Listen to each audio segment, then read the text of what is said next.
Friends, welcome to Nitheeswar. Hi சொல் Nithya. Hi. Okay, இன்னைக்கு வந்து ஒரு திறந்த வெளியிலேருந்து நான் ஒரு சூப்பராக ஒரு வீடியோ எடுக்கிறேன். லேசான சாரல் மழை, அப்படி சிலு சிலு சிலுன்னு காற்று, உள்ள ஒரே இருட்டாக இருக்குது. அதனால் வீடியோ எடுக்க முடியல. ரொம்ப முக்கியமான ஒரு வீடியோவாக இது இருக்குன்னு நினைக்கிறேன். நிறைய பெரிய டவுட்ஸ் வந்து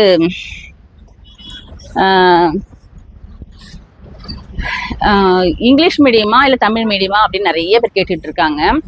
இங்கிலீஷ் மீடியத்தில் என்ன பெனிஃபிட்டு, தமிழ் மீடியத்தில் என்ன கிடைக்கும் அப்படிங்கிற மாதிரி எல்லாரும் ஃபீல் பண்ணுறீங்க. ஸ்பெஷல் டேடை பொறுத்த வரைக்கும் இப்போ உள்ளே போட்டோம், ஏன்னா நான் பேசுறதெல்லாம் அவளுக்கு புரிஞ்சால் என்னென்னா நான் அந்த ஸ்பெஷல் டேடுங்கிற வார்த்தையை யூஸ் பண்ணேன்னா அதை நினச்சி ஃபீல் பண்ணுவா. அதனால் இந்த அம்மா உள்ளே அனுப்பிச்சிடலாம், சரியா? அப்புறம் ஃபஸ்ட்டு டே வந்து ஸ்கூலில் என்னெல்லாம் கொடுத்தாங்க அப்படின்னா, உனக்கு என்னெல்லாமா கொடுத்தாங்கம்மா? பாருங்க, புக்ஸ்லாம் கொடுத்துருக்காங்க. இது வந்து கவர்மெண்ட் ஸ்கூலில் தான் படிக்கிறா, Tamil Nadu government school. Computer science வந்து காமர்ஸ் குரூப் எடுத்துருக்கு. அவளுக்கு கொஞ்சம் ஈஸியாக இருக்கும். ஏன் ஈஸியாக இருக்குன்னு கேட்குறீங்க. ஏன் ஈஸினா, ஃப்யூச்சரில் நல்ல ஒரு வேலை கிடைக்கும். ஸ்பெஷல் சைடுக்கெல்லாம் பொறுத்த வரைக்கும் நல்ல ஒரு தமிழ் புக்கு படிக்கிறவங்க, அதனால வெயிட்டாக இருக்குது. அப்போ நல்ல வேலை கிடைக்கும், ஃப்யூச்சர் நல்லா இருக்கும். காமர்ஸ் குரூப்பை பொறுத்த வரைக்கும் ஃப்யூச்சர் நல்லா இருக்கும் இவங்களுக்கு. மற்றபடி விரும்பி படிக்கிறவங்களுக்கு நிறைய ஜாப்லாம் இருக்குது. ஸ்பெஷல் சரி, நீ உள்ளே போ.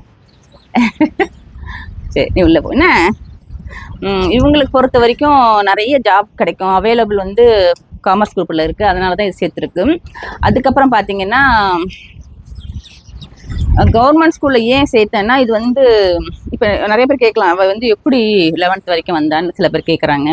11th வரைக்கும் அந்த எடுத்த உடனேலாம் இந்த சக்ஸஸ் கிடைக்கல எனக்கு. நான் ஆரம்பத்துலேருந்து சொன்ன மாதிரி 45 டேஸ்லேருந்து அவளுக்காக போராடிக்கிட்டு இருந்தோம். பிறந்து 45 நாள்லேருந்து எங்களோட போராட்டம் ஆரம்பிச்சது. ட்ரீட்மெண்ட்டே இல்லைன்னு சொல்லி தான் இந்த குழந்தைய எங்கள் கையில் கொடுத்தாரு டாக்டரு. அப்போது என்ன பண்ணலான்னு யோசிச்சு தான் ஒவ்வொரு ஸ்டெப்பாக நாங்கள் கொண்டு வந்திருக்கோம். அதுக்கப்புறம் ஒரு 6-7 வயசு இருக்கும். நாங்கள் நிமான்ஸ் பெங்களூரில் இருக்குது, எல்லாருக்கும் தெரியும்னு நினைக்கிறேன். அங்கே போனோம். ஏதாவது ஒரு இடத்துல சக்ஸஸ் ஆகணும், எந்த அளவுக்கு அவருக்கு இம்ப்ரூவ்மெண்ட் இருக்குது பிரெயின் அப்படிங்கிறதுக்கு தெரிஞ்சுக்கிறதுக்காக நாங்கள் வந்து நிமான்ஸ் ஹாஸ்பிட்டல் பெங்களூர் போனோம். அங்கே ஒரு 10 டேஸு நிறைய செலவு பண்ணோம். ஆனால் வந்து எந்த யூஸும் கிடையாது. நீங்கள் கொடுக்குற ஒரு ரெகுலராக நீங்கள் என்ன அவளுக்கு ட்ரைனிங் பண்ணுறீங்களோ அதனால தான் வச்சு முன்னேற முடியும்னு சொல்லிட்டாங்க. அப்புறம் வந்துட்டோம். இப்படி ஒவ்வொரு விஷயத்தையும் நாங்கள் அவள் மேலே ரொம்ப கேர் எடுத்தோம். ஃபுல் அண்ட் ஃபுல் எங்கள் லைஃப் ஃபுல்லுமே அவள் பிறந்ததுக்கப்புறம் அவளுக்காகவே நாங்கள் வந்து வாழ்ந்துட்டுருக்கோம். இதில் இன்னும் என்ன பார்த்தீங்கன்னா, ஒரு 10 வயசுக்கு மேலே தான் எங்களுக்கு வந்து சித்தா மெடிசனை பற்றி, ஏன்னா அது வரைக்குமே அவள்கிட்ட பேச்செல்லாம் கிடையாது. இப்போ பேசுகிற அளவுக்குலாம் பேசவே மாட்டா சுத்தமாக. ஒரு 10 வயசு வரைக்கும் ஒரு அம்மா அப்பா அவ்வளோதான், என்ன தேவைங்கிறது கேட்பா. அதுக்கப்புறம் தான் சித்தாவில் வந்து ஒரு நம்பிக்கையாக சரி கொடுத்து பார்ப்போம் அப்படிங்கிறது சொல்லிட்டு நாங்கள் மெடிசன் கொடுக்க ஆரம்பித்தோம். அந்த மருந்து கொடுத்த ஒரு 1 மந்த்லேயே கடவுளுடைய அருள் தான் நினைக்கிறேன், அப்படியே பேச ஆரம்பிச்சிட்டா. அவளுக்கு என்ன தேவைங்கிறத கேட்க ஆரம்பிச்சிட்டா. அந்த ஒரு நம்பிக்கை எங்களுக்கு வந்தது. ஆனால் நிறைய செலவு வந்து நிறைய ஆகும். மந்த்லி வந்து 10,000. எங்களுக்கு என்ன இருக்கோ இல்லையோ செலவெல்லாம் குறைச்சிட்டு அவளுக்காக சேர்த்து வச்சு மாதம் மெடிசன் போய் வாங்கிட்டு வந்துடுவோம். திருநெல்வேலி போகணும், இங்கேருந்து திருநெல்வேலி போகணும், 2.5 மணி நேரம் ஆகும். போனால் ஃபேமிலியோடு தான் போகணும். எல்லாருமே அழைச்சிட்டு தான் போகணும், ஏன்னா யாரையும் விட்டுட்டு போக முடியாது தனியாக, ஃப்ரீயாவையும் அவங்க அண்ணனையுமே. ஏன்னா வர லேட் ஆகும், அங்கே ஒரே கூட்டமாக இருக்கும். அதுக்கப்புறமா அங்கே மெடிசன் வாங்கி கொடுக்க ஓரளவுக்கு நல்லாச்சு. அப்புறம் அதனோட டீட்டெயில்ஸ் கேட்டிருந்தீங்க. ஒரு குழந்தை இப்போ கமெண்ட்ஸில் கேட்டிருந்தாங்க, 6 வயசாக தான் பேசலை, நடக்கலை, என்ன பண்ணுறது, எந்த டாக்டரை காமிக்கிறீங்க என்னன்னு சொல்லிட்டு. மெட்ராஸ் கோயம்பேடு பஸ் ஸ்டாண்டு ஆப்போசிட்டில் வந்து அவர் வந்து ரத்னா சித்தா ரிசர்ச் சென்டர் அப்படியே ஒரு ஹாஸ்பிட்டல் இருக்குது அவரோட இது. அது இல்லாமல் திருநெல்வேலியில் வந்து அவர் மந்த்லி 1 டைம் வருவாங்க. ஹஸ்பண்ட் ஒய்ஃப் 2 பேருமே டாக்டர் தான். திருநெல்வேலி பாளையங்கோட்டை அந்த ஜிஹெச்சுக்கு பக்கத்தில் ஜெயாநகர்னு ஒரு இடத்துல ரத்னா சித்தா மெடிசன் உள்ள அந்த ஹாஸ்பிட்டல் இருக்குது. இதுக்கு முன்னால் அப்பாயின்மெண்ட் வாங்கிக்கணும். நான் நித்யஸ்ரீ அவருக்கு ரொம்ப பிடிக்கும், ஏன்னா அவளுடைய வளர்ச்சிங்கிறது அவரால் தான் வந்தது. அவருக்கு ரொம்ப பிடிக்கும் இவ்வளோ ஒரு முன்னேற்றம் அவர் கண் கூட பார்த்தது ரொம்ப. அதே மாதிரி நாங்கள் வந்து யூஸ் பண்ணி மெடிசனை ஆர்டிசன் குழந்தைங்க நிறைய இந்த மாதிரி குழந்தைங்களை வந்து நாங்களே வந்து சேர்த்து விட்டுருக்கோம். நிறைய க்யூர் ஆகிருக்கு. உடனே 1 மந்த்லேயே நல்லா டெவலப் ஆகும். ஆனால் பைசா கொஞ்சம் யோசித்து பண்ணலாம். உங்களுக்கு குழந்தையோட டெவலப்மெண்ட் தேவைன்னு நினச்சா அதை போய் பாருங்கள். டாக்டர் சென்னையில் இருக்கார், திருநெல்வேலியில் இருக்காரு. அதுக்கப்புறம் நான் நித்யஸ்ரீயோட வளர்ச்சி இந்த படிப்பு 11th வரைக்கும் வருவாளா அப்படின்னு நாங்கள் எதிர்பார்க்கல. இந்த வளர்ச்சி வந்து நாங்கள் படிப்படியாக தான் கொண்டு வந்தோம். அதுக்கப்புறம் வந்து இங்கிலீஷ் மீடியம் போட்டிருந்தோம், எல்கேஜி யூகேஜி எல்லாம் படித்தா அங்கே வந்து எந்த ஒரு டெவலப்மெண்ட்டுமே கிடையாது. ஒரு ஏபிசிடியோ ஒரு ஆனாவனோ எதுவுமே கிடையாது. அப்போது நான் கேன்சல் பண்ணோம். அப்போ வந்து அவர் சொன்னார், நீங்கள் வந்து கவர்மெண்ட் ஸ்கூலில் சேர்த்து விடுங்க, அப்போ தான் மற்ற பிள்ளைங்களோட சேர்ந்து பழகும்போது அவங்க வந்து நல்ல ஒரு டெவலப் கிடைக்கும் அப்படின்னு சொன்னதுனால டக்குன்னு அப்புறம் நாங்கள் வந்து மறுபடியும் கவர்மெண்ட் ஸ்கூலில் சேர்த்தோம். அதுக்கப்புறம் தான் எங்கள் லைஃப்லேயும் சரி அவள் வாழ்க்கையிலையும் சரி நல்ல ஒரு பிரகாசமான எதிர்காலம் கிடச்சிது. அதனால நம்ம வந்து வெட்டி பந்தாக்கோ இல்லை காசு இருக்கிறதுங்கிறதுக்கோ நம்ம வந்து ஒரு ஸ்பெஷல் சைடை கொண்டு போய் வலுக்கட்டாயமாக வந்து ஒரு இங்கிலீஷ் மீடியத்தில் சேர்த்தோன்னு வச்சுக்கங்களேன், அவங்க லைஃப்பில் வந்து எந்த ஒரு முன்னேற்றமும் இருக்காது. ஒரு சின்ன இம்மி அளவு கூட எந்த ஒரு சேஞ்சஸுமே இருக்காது.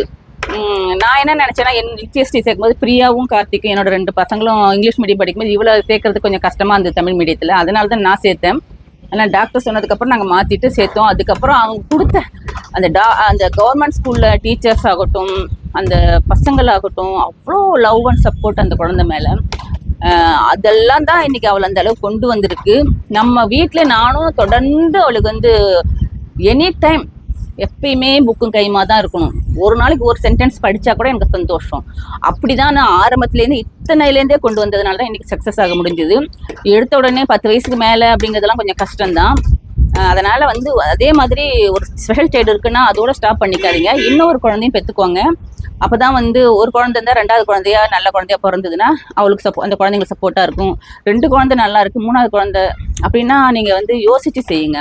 ஏன்னா 2 குழந்தைய சமாளிக்க முடியல, 3வது குழந்தை அப்படிங்கும்போது டாக்டரை கன்சல்ட் பண்ணிவிட்டு, ஏன்னா இன்னொரு குழந்தை இருந்தால் மட்டும்தான் அந்த குழந்தையோட சப்போர்ட்டில் இந்த குழந்தைங்க நல்லா வளர முடியும். அப்படி தான் எங்கள் வீட்டில் நடந்திருக்கு. அதனால் நான் தைரியமாக சொல்கிறேன். ஏன்னா தனிமைங்கிறது வாழ்க்கையில் எல்லாருக்குமே ஒரு கஷ்டம். நமக்கு அப்புறம் அப்படிங்கிறத விட இருக்கும்போதே அந்த குழந்தை ஒரு பகிர்தலோட வளரும். ஒரு பொருளை தாங்கிட்ட இருக்குன்னா தான் மட்டுமே வச்சு என்ஜாய் பண்ணி வாழறது ஒரு குழந்தையோட லைஃப்பில் அப்படியே முடிஞ்சிடும். ஆனால் 2-3 குழந்தைங்க இருக்கிற போது அதை ஷேர் பண்ணிப்பாங்க, அந்த ஷேரிங் மைண்டு வளரும். அப்போ வந்து நல்லது கெட்டது அவங்களுக்குள்ளேயே ஷேர் பண்ணிப்பாங்க, புரிஞ்சுப்பாங்க.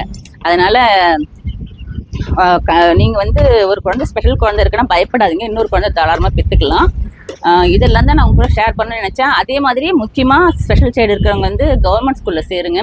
அப்படி கவர்மெண்ட் ஸ்கூலில் சேர்க்காம வந்து டீச்சர்ஸோ இல்லை ஒருத்தவங்க கமெண்ட்ஸில் சொல்லியிருந்தாங்க, கவர்மெண்ட் ஸ்கூலில் சேர்த்தாங்க கேரிங்க பண்ண மாட்டுறாங்க அப்படின்னா அவங்கள வந்து நம்ம அவங்களுக்குன்னு தனியாக வந்து ஒரு ஸ்பெஷல் சைல்டுக்குன்னு ஒவ்வொரு கவர்மெண்ட் ஸ்கூல்லையும் வந்து செக் பண்ணுறதுக்கு வருவாங்க.